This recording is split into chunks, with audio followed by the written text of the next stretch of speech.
নমস্কার বন্ধুরা, তোমরা সবাই কেমন আছো? সমাজ লাইফস্টাইলে তোমাদের অনেক অনেক ভালোবাসা। আজকে বৃহস্পতিবার আর এখন সকাল 9:10 মতন বাজে। কালকে না চাল ধুয়ে জলটা এই বালতির মধ্যে রেখে ছাদেই রেখে দিয়েছিলাম।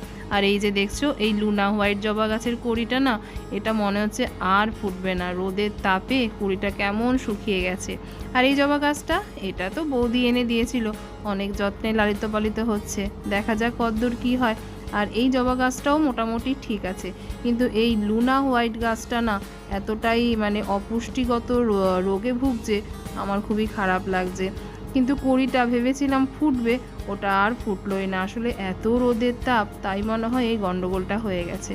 আর কালকে তো বললাম চাল ধোয়া জলটা জানো তো এনে ছাদেই রেখে দিয়েছিলাম, আর দেওয়া হয়নি। আজকে এই চাল ধোয়া জলের মধ্যে এমনি সাধারণ যে নর্মাল জল মিশিয়ে অল্প অল্প করে এখন সব গাছে দিয়ে দিই। রোদের তাপটা তো বেশ ভালোই উঠেছে, একদম সকাল সকাল জানো তো আসা হয় না। একদম সকাল সকাল আসলে অনেকটাই ভালো হয়, এই যে রোদটা আমার মাথাতেও পড়ে না, গাছগুলো অতটা কষ্ট পায় না। তো যাক গিয়ে আর হয় না, কিছু করার নেই, এই সময়টাতেই আমি আসি। তো এই চাল ধোয়া জলটা মোটামুটি সব গাছগুলোতে দিয়ে দিয়েছি। এবারে এই ফাঁকা বালতি কিন্তু আমি ভরে ভেতরে ভরে রাখবো, না হলে যা জল গরম থাকে সেই জল দিয়ে কিন্তু আর জলটা দেওয়াই যায় না, গাছগুলো তো কষ্ট পাবে। আর এই লঙ্কা গাছের প্রত্যেক কটা লঙ্কা পেকে গেছে, কি ভালো লাগে দেখতে। এখান থেকে কিন্তু তুলে তুলে রান্না করি, আর যখন মশলা বাটি আর পাকা লঙ্কা দিয়ে যখন রান্না করি জানো তো, তখন চেষ্টা করি সেটা কিন্তু বেটে দিতে। আর খানিক কটা লঙ্কা জানো তো এরকম পেকে গাছে থাকতে থাকতে শুকিয়েই গেছে। আর সূর্যি মামার তাপ দেখো, এত তাপ সারাক্ষণ সে দিয়ে চলেছে, লঙ্কাগুলো তো শুকিয়েই যাবে। আর যখন শিলনোড়াতে বাটি, কি অপূর্ব লাগে দেখতে, লাল টকটকে। আর আমার এই গোলাপ গাছগুলোকে দেখলে না খুবই কষ্ট লাগে। এই গোলাপ গাছটা এত রোদে এত গরমেও কিন্তু দুটি একটি করে ফুল আমাকে দিয়েই চলেছে, তবে গন্ধটা এখন খুব একটা সেরকম বেরায় না। এত রোদে কি আর সেই গন্ধটা থাকে? দাঁড়াও, এখনও ভরেনি বালতিটা, ও ভরুক। আরেকটা জিনিস তোমাদের সঙ্গে শেয়ার করি। আমার এই টবে না, শুধু এই টবে না, ছাদের বেশ কয়েকটি টবে কিন্তু এই নোটে গাছ উঠেছে। কোথা থেকে যে বীজ এসে উড়ে এসে জুড়ে বসেছিল, সেই বীজ এখন পড়ে পড়ে প্রত্যেকটি টবের মধ্যেই কিন্তু নোটে শাক হয়ে রয়েছে। দেখো এই টব দুটিতেও নোটে শাক হয়ে রয়েছে। আর এগুলো তো যখন মানে এগুলো অনেকখানি বড় হয়ে গেছে, তো এগুলোর মধ্যেও কিন্তু আবার বীজ চলে এসেছে, আবার কোথায় ঝরে পড়বে, আবার শাক হবে। তো দেখা যাক, এবারে যখন একদিন আবার বেরাবো বা এখান দিয়ে সবজিওয়ালা যদি যায়, যদি নোটে শাক থাকে, ওর থেকে নোটে শাক রেখে এই টবের থেকে খানিকটা নোটে শাক তুলে নেবো, তাহলে টবগুলোও হালকা হবে আর এই শাকগুলোও খাওয়া হয়ে যাবে। আর সূর্যি মামা যখন মেঘে এরকম ঢাকা পড়ে যাচ্ছে, তখন কিন্তু বেশ অন্ধকার অন্ধকার হচ্ছে, তখন কিন্তু বেশ ভালো লাগছে। কিন্তু এই মেঘে তো আর বৃষ্টি হবে না, বৃষ্টি হওয়ার ঠিক মেঘটা তো তৈরিই হচ্ছে না, যার জন্য কিন্তু এই মেঘটা সরে যাচ্ছে, আবার দেখো রোদ উঠে গেল। আর আমার কিন্তু ঘরের সব কাজই সারা, মানে ঘর ঝাড় দেওয়া, ঘর মোছা, আজকে তো বৃহস্পতিবার। আর দিদির কিন্তু সকাল সকাল পুজো দেওয়া হয়ে গেছে। চলো আজকে কিন্তু তোমাদের সঙ্গে ঠাকুর ঘরটা একটু শেয়ার করব। আর এদিকে আমার বালতিটাও ভরে গেছে, আগে বালতিটাকে ঢুকিয়ে রাখি এই অন্দর মহলে। এইখানে যখন বালতিগুলো থাকে, আবার পরে যখন জলটা দিতে আসি, জলটা যে কি ঠান্ডা লাগে। আর এই ঠান্ডা জলগুলো পেয়ে কিন্তু গাছগুলো বেশ স্বস্তি লাভ করে। তো চলো, আমাদের দিকে জল ভরার পর্ব তো একদমই সারা হয়ে গেছে। আর এই গাছটা তো তোমাদের সঙ্গে শেয়ারই করা হলো না। আর এই লক্ষ্মী জবা গাছটা কিন্তু আমার বেশ ভালো দু একটি করে ফুল দিয়েই চলেছে। আজকে একটু জ্যান্ত মাছের ঝোল করব, তো গাছ থেকে চলো কটা পাকা কাঁচা লঙ্কা তুলে নিই। আর এই পাকা কাঁচা লঙ্কাগুলো যখন বাটবো, তখন তো তোমাদের সঙ্গে অবশ্যই শেয়ার করব সেই মশলার রঙটা কেমন হয়। তো চলো বেছে বেছে না একটু যেগুলো শুকিয়ে গেছে সেই শুকনো পাকা লঙ্কাগুলোই কিন্তু নিই। আর এই শুকনো পাকা লঙ্কাগুলো কিন্তু অনেকটাই শুকনো লঙ্কার কাজ করছে। দেখো কি টকটকে লাল দেখতে, কি ভালো লাগে না দেখতে। গাছের এরকম টাটকা লঙ্কা পেড়ে সেই লঙ্কা বেটে রান্নার কিন্তু স্বাদটাই হয় আলাদা। তো চলো আর বেশি বকবক না করে ছাদের দরজাটা এবার দিই। ছাদের কাজ তো একদমই সারা হয়ে গেল, আর দিদিরও তো ঠাকুর পুজো দেওয়া হয়ে গেছে, তো ছাদের দরজা আর খুলে রাখার এখন কোনো মানেই হয় না, দিয়ে দিই। আর চলো ঠাকুর ঘরটা তোমাদের সঙ্গে আজকে একটু শেয়ার করি।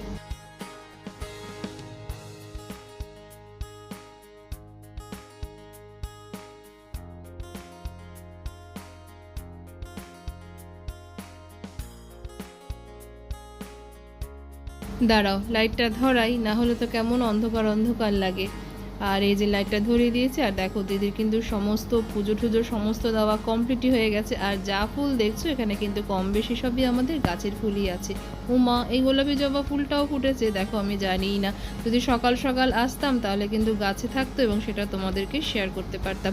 এই গোলাপি জবা গাছটা কোনটা বলো তো, যেটা বললাম বৌদি দিয়ে গেছে, সেই জবা গাছটার কিন্তু এই ফুলটা কি ভালো লাগে কালারটা। এই জবা ফুলটা যখন আমি ওই বাড়িতে দেখেছিলাম আমি মনে মনে প্ল্যান করে নিয়েছিলাম যে বাড়ি গিয়ে এটা কিনবো। তো এখানে না খোঁজ করেছিলাম, কোথাও পাইনি। যখন বৌদির কাছে সেই গল্পটা করলাম তখন বৌদির বাবা কিন্তু চুপি চুপি গাছটা কিনে রেখেছে আর বৌদি সেটা দিয়েও গেছে। আর এটাকে কিন্তু বাঁচানোর দায়িত্ব কিন্তু এখন আমার। তো চলো, আর এদিকে শ্রীমতীকে করে দিয়েছি চিড়ের পোলাও, ওকেও করে দিয়ে ও খেয়ে নিয়েছে। আর আমি এবার বাকিটা খেয়ে নিই। আমার কিন্তু বেশ ভালো লাগে চিড়ের পোলাওটা খেতে। তবে এখানে কিন্তু মিষ্টি মিষ্টি করিনি, এখানে কিন্তু পেঁয়াজ আছে, আলু আছে, ডিম আছে, আর সর্ষে ফোড়ন দিয়েছি, এই যে কালো সর্ষে ফোড়ন, আর দিয়েছি কারি পাতা। আর কিন্তু নামানোর সময় একটুখানি পাতিলেবুর রস, অসম্ভব সুন্দর লাগে খেতে। আর এই চামচটা কিন্তু শ্রীমতীর চামচ, তোমাদের আগেও বলেছি এই প্যারট চামচটা ছাড়া কিন্তু আমার শ্রীমতী খায় না। ওর চামচ দিয়ে অন্য কেউ খেতে পারলেও ও কিন্তু এই প্যারট চামচ ছাড়া খায় না। চলো, রান্নাঘরের লাইটটা তো অফ করে দিলাম। আর এবারে আমি খেয়ে নিই, খেয়ে দিয়ে স্নানে চলে যাব, তারপরে বাকি রান্নাগুলোকে সেরে ফেলবো। কিন্তু এই লঙ্কাগুলোকে না এখানে রাখলে হবে না, লঙ্কাগুলোকে রাখি আমি রান্নাঘরে, জায়গায় থাক। এই টেবিলের এখানে থাকলে আমার তো ভুলো মন, হয়তো প্ল্যান করেছি যে আজকে এই লঙ্কা বেটে মাছের ঝোলটা রান্না করব, কিন্তু যখন রান্না করার সময় যখন দেখবো লঙ্কাটা কোথাও নেই, আমি সারা জায়গায় খুঁজে বেরিয়েও কিন্তু খুঁজে পাবো না যে খাবার টেবিলে রয়েছে। আর কালকে ডিমগুলো আনা হয়েছে, এখনও ভরা হয়নি, এগুলোকে ভরবো। আর এই যে হলো শনপাপড়ি, আজকে বৃহস্পতিবারের প্রসাদ। আর এই কেকটা কিন্তু দিদিকে তারই এক বন্ধু দেয়। আসলে দিদি যেখানে সুইমিংয়ে যায় সেখানে কিন্তু একজন এই কেকটি বানায় এবং তিনি এত অসম্ভব ভালো বানায় এই কেকটা, ভীষণ ভালো লাগে খেতে। ডিম দেওয়া আছে যদিও কেকটাতে, আর সুন্দর বাদামের গন্ধ থাকে, খুব ভালো লাগে খেতে। আর এই কেকটা কিন্তু আমি ভীষণ ভালো খাই এবং আমার শ্রীমতীও কিন্তু খুবই ভালো খাই। তো চলো, চিড়ের পোলাওটা তো খাই, অসম্ভব টেস্টি হয়েছে খেতে। তবে এর মধ্যে কিন্তু আমি আরেকটি জিনিস দিয়ে খাবো, সেটি হলো গিয়ে এই চিলি সস। এই রেড চিলি সসটা দিয়ে খেতে কিন্তু দারুণ লাগে। আসলে এর মধ্যে একটু কাঁচা লঙ্কা দিয়ে যদি রান্না করতাম তাহলে হয়তো চিলি সসটা নিতাম না, যেহেতু শ্রীমতী খাবে। আর শ্রীমতী খেলেও যদি অল্প কাঁচা লঙ্কা দিতাম তাতে অসুবিধা হতো না, ওই তাড়াহুড়োর মধ্যে সেটা আর মাথাতেই ছিল না। তো যাকে যা হওয়ার হয়ে গেছে, এখন চিলি সসটা দিয়েই খেয়ে নিই, অসম্ভব সুন্দর লাগে কিন্তু খেতে। খেয়ে দিয়ে চলে যাই স্নানে, তারপরে তো ঢুকবো রান্নাঘরে। চলো, স্নান করা তো হয়ে গেছে। আর গরমকালে তো এখন আমার এইটা একটা পার্মানেন্ট ডিউটি। আর এই ভেজা চাদরটা যতক্ষণ না পর্যন্ত আমি এই জানলাটার মধ্যে দিচ্ছি ততক্ষণ কিন্তু আমার নিজের মনেও শান্তি হয় না। এক এক সময় এমনও হয়েছে যে যেদিনকে দেখেছি যে বিকেলবেলা বেরাচ্ছি বা সন্ধেবেলায় কোথাও বেরিয়েছি, তখন কিন্তু জানলাটা আর খুলিই না, মানে আবার সেই জানলাটা খুলতে খুলতে পরের দিন। এই যে ঘরটা এখন এই যে ঠান্ডা ঠান্ডা থাকে না, একটু অন্ধকার অন্ধকার থাকে, বাইরে যা তাপ আর রোদ, আর ওপরের ঘরটা তো পুরো যেন আগুনের গোলা। এই অন্ধকারটা থাকলেও যেন মনে হয় অনেকখানি শান্তি, অনেকখানি ঠান্ডা। আর তাছাড়া এরপরে যখন বর্ষাকালও নামবে তখনও কিন্তু আমি জানলাটা ঠিক মতন না খুলতে পারি না। এইটা তো বক্স জানলা, আর এটা থেকে জল ছিটকে এসে না পুরো খাটটার মধ্যে পড়ে। আর খাটের কিন্তু অনেকখানি অংশেই পালিশটা নষ্টও হয়ে গেছে, তাই একটু বৃষ্টি পড়তে না পড়তেই কিন্তু আমাকে জানলাটা দিয়ে দিতে হয়। তা না হলে এই খাটের যে বাকি যেটুকুনি অংশ আছে সেটিও কিন্তু নষ্ট হয়ে যাবে। হয়তো খাটটা আর একটু এগিয়ে রাখা যায়, আবার এগিয়ে রাখলে কি হবে, ঘরটা হয়ে যাবে একদমই ছোট। এমনিতেই খুব একটা বড় বেডরুম নয়, আরও যদি খাটটা আমি এগিয়ে রাখি ঘরটা আরও ছোট হয়ে যাবে। দেখেছো এই ঘরটা অন্ধকার, আর বাইরে দেখো কত আলো আর আলো। তো চলো, তো 11:30 মতন তো বাজে। আর তোমাদেরকে তো বললাম আজকে করব জ্যান্ত মাছের ঝোল। আর কিন্তু আজকে ভীষণ ইচ্ছা আছে বাটা মশলা দিয়ে করব। তো আমি কিন্তু এখানে জিরে আর ওই যে গাছের পাকা কাঁচা লঙ্কাগুলোকে নামালাম সেগুলোকেও দিয়ে নিয়েছি, আর নিয়ে নিয়েছি খানিকটা আদা। এটাকেই বেটে নেব। আর একটুখানি করে রাখবো জানো তো সোয়াবিন রাতের জন্য। আর সোয়াবিনটা ঝোল করব না, সোয়াবিনটা একটু শুকনো শুকনো করব। সোয়াবিন তো আমার ভীষণ পছন্দের, শ্রীমতীর খুব একটা ভালো লাগে না। তবে যদি চিলি সোয়াবিন করি ও খায়, কিন্তু সোয়াবিন ও জিনিসটা খুব একটা ভালো বাসেই না, কিন্তু ছোটোবেলায় কিন্তু খেত। তো তবে সোয়াবিনটা যেদিনকে চিলি সোয়াবিন করি ও কিন্তু পরোটা দিয়ে খেয়ে নেয়। তবে আজকে তো একটু পেঁয়াজ রসুন দিয়ে শুকনো শুকনো করবো, জানি না কতদূর কী খাবে। তো চলো এদিকে মাছটা ভাজা হতে থাক, আর আমি কিন্তু এই ফাঁকে মশলাটাও বেটে নিই। আর আজকে কিন্তু ভীষণ পাতলা করে এই জ্যান্ত মাছের ঝোলটা খেতে ইচ্ছা করছে। আগের দিনকে করেছিলাম জানো তো, মা দুটো মাছ রেখেছিল এরকম বড় সাইজের মাছগুলো, জ্যান্ত মাছগুলো। তা একটা মাছ করেছিলাম, সেটা দিয়ে আলু দিয়ে আর পটল দিয়ে করেছিলাম, সেটাও খুব ভালো লেগেছে। তবে আজকে শুধু আলু দিয়েই পাতলা ঝোল খাওয়ার ইচ্ছে আছে, মানে খেতে ইচ্ছা করছে আমার আজকে, তো সেটাই আজকে করে ফেলি। আর মাছের মাথাটা কিন্তু আমি আজকে খাবো না, আজকে আমি আমার জন্য লেজাটা রাখবো। এর আগের যে মাছটা করেছিলাম সেটার মাথাটা কিন্তু দিয়েছিলাম দিদিকে। মাছের মাথা বলছে কি বাজে একটা শোনাচ্ছে না, ভাগ্যিস তাও মাছের মাথাটা বললাম, শুধু মাথা বললে কিন্তু কেমন একটা বাজে কথা শোনায়, আর সেক্ষেত্রে কিন্তু মুড়ো বলাটাই বেশি ভালো। তো চলো এদিকে মশলা টশলা বাটাও হয়ে গেছে, আর এদিকে মাছ ভাজাও হয়ে গেছে। আর মাছের যে তেলটা মধ্যে আর একটুখানি সর্ষের তেল দিয়েছি, যদিও বেশি তেল দিয়ে রান্না করার ইচ্ছে নেই, তাও একটুখানি দিয়েছি, নাহলে তো আলুগুলো ভাজা যাবে না। তাই ওর মধ্যে আর একটু সর্ষের তেল দিয়ে তেজপাতা সাদা জিরে ফোড়ন দিয়ে আলু দিয়ে দিয়েছি, আর আলুর মধ্যে দিয়ে নিয়েছি খানিকটা লবণ। তো ওদিকে ভাজা হচ্ছে হোক, আর এটা কিন্তু আমি সোয়াবিনটা যে করব তার মশলাটাও মোটামুটি রেডি করে নিয়েছি।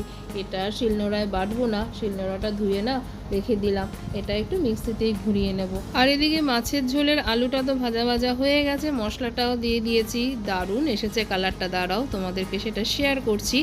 আর ওইদিকে মশলাটা কষুক, আর এক ফাঁকে আমি সোয়াবিনের আলুটা কেটে নিই, আলুটাই কাটা হয়নি। তো ওইদিকে তো চার করে আওয়াজ হচ্ছে, আর বারবার করে মনে হচ্ছে যেন পুড়ে যাচ্ছে, আর 14 বার করে আমি তাকাচ্ছি। তো চলো চটপট করে আলুটা কেটে নিয়ে আগে এবারে ঝোলটাও দিয়ে দিই। আর ঝোলটা বেশ ফুটে উঠলে তারপরে দিয়ে দেবো মাছটা, একদম হালকা পাতলা করেই তো করার ইচ্ছা আছে, গরম মশলাও দেবো না। আর চলো এদিকে এই যে ঝোলটাও দিয়ে দিয়েছি, আলুটা মনে হচ্ছে সেদ্ধ হয়ে গেছে, তার কারণ আলুটা না বেশ ভালো করেই ভাজা ভাজা হয়ে গেছিলো।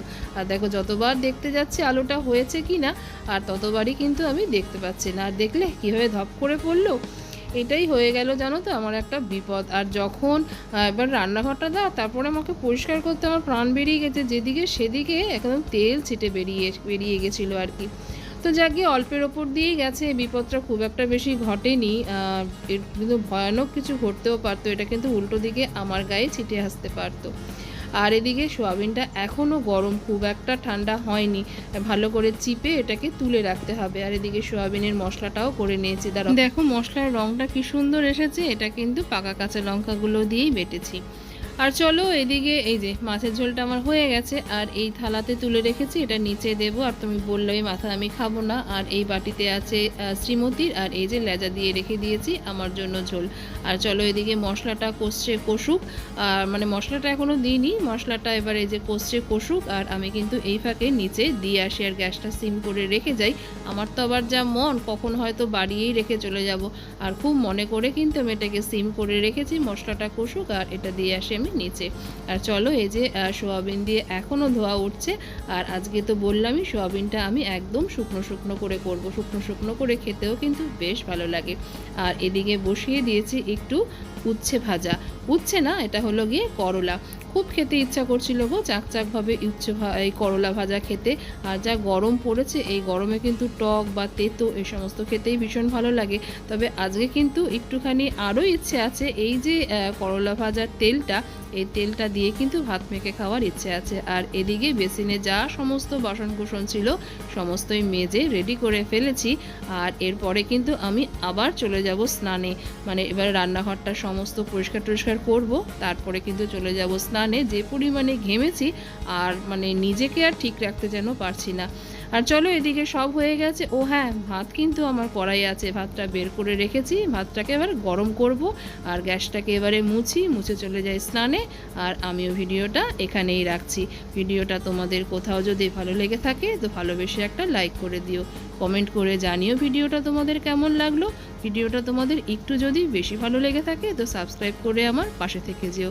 তোমরা সবাই ভালো থেকো, সুস্থ থেকো, সাবধানে থেকো। আবার দেখা হবে তোমাদের সঙ্গে অন্য আরেকটি নতুন কোনো ভিডিওর সঙ্গে।